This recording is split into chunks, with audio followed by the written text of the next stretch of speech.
Welcome, dear students. In today's video, we shall begin with a new topic, that is disaster management. Today, we will learn about earthquake, its causes and effects.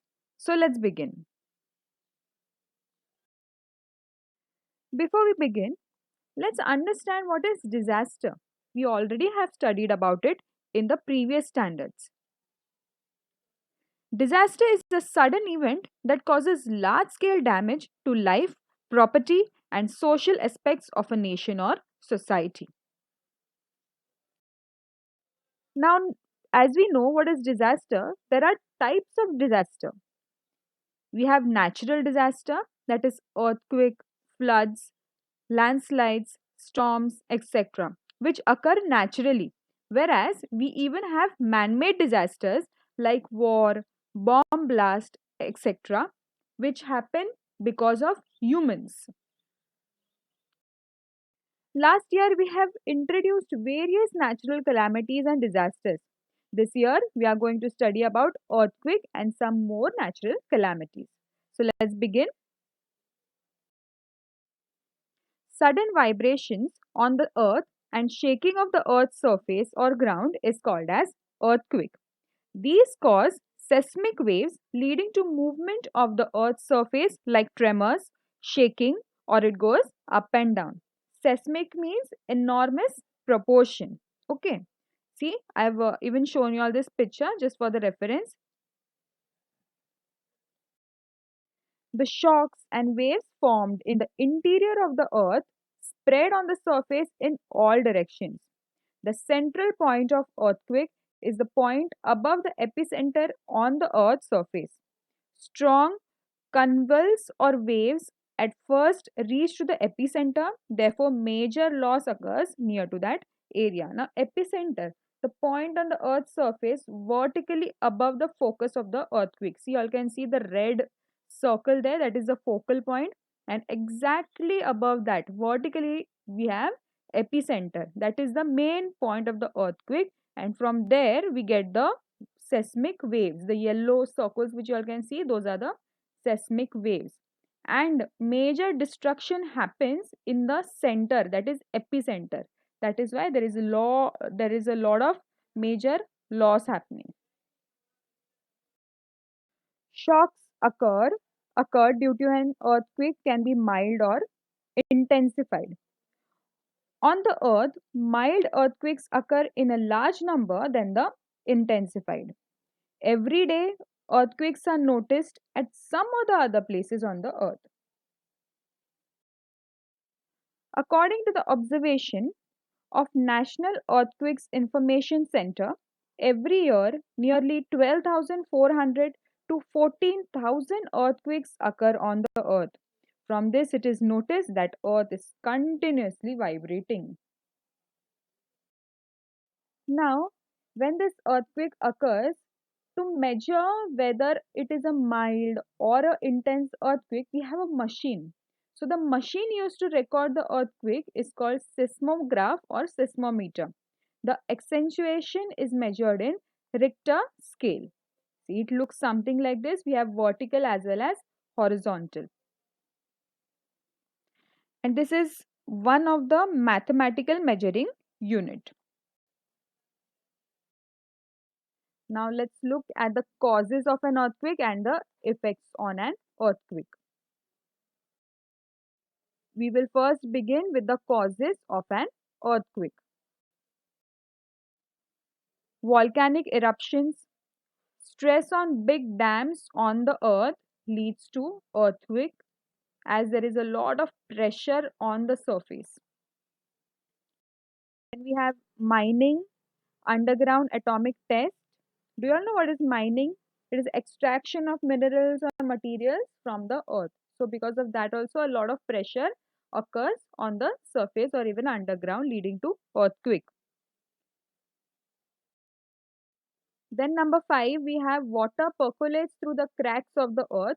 Due to tremendous heat, the water converts into steam. The steam formed tries to come out from the loosened earth surface causing earthquake. Now, whichever steam or water is there inside the earth surface in the cracks, it uh, ev- turns out into steam and tries to come out, and this also leads to earthquake. Now let's have a look at effects of an earthquake. We'll go one by one.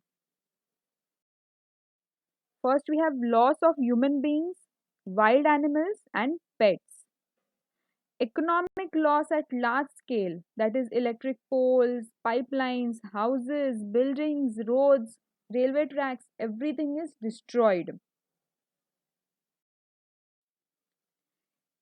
Ecosystem destruction due to loss of biodiversity.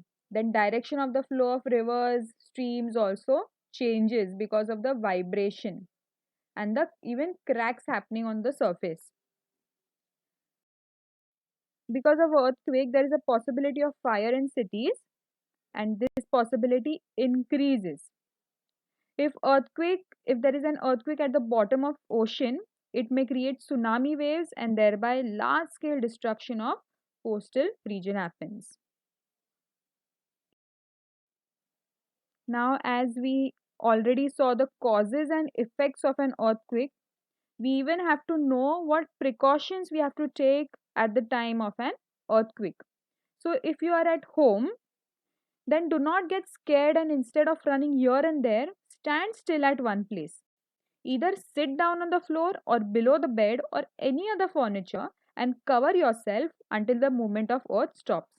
If there is no table or any other shelter, then sit in any corner of the room and cover your head by folding your hands around it. See, I have given the picture just for your reference so that you all will understand what you all have to do if any such incident occurs. Now, that was about if we are at home.